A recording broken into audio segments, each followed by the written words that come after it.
Welcome to Kenton's videos. Enjoy the video.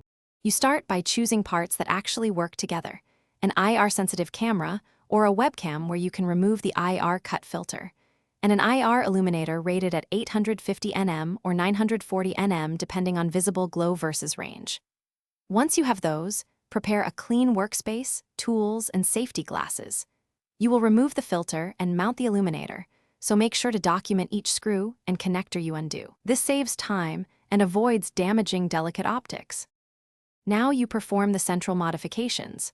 Open the camera housing, gently remove the IR cut filter using plastic tools to avoid scratching the sensor, and if you want stronger IR sensitivity, fit an IR pass filter in front of the lens. Once done, reassemble the optical stack and refocus the lens because focal plane shifts. Meanwhile, mount the illuminator near the lens axis and wire it to a stable, regulated power supply. Check polarity and current limits to prevent overheating. Finish by powering up and testing the system in a dark environment.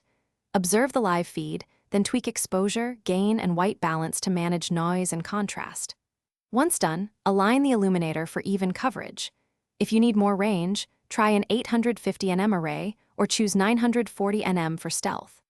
If you see glare, hot spots, or hot pixels, make sure lens surfaces are clean. Add a diffuser over LEDs. Lower LED current and recheck cooling. These steps resolve most. Thanks for watching. Consider subscribing if we helped you.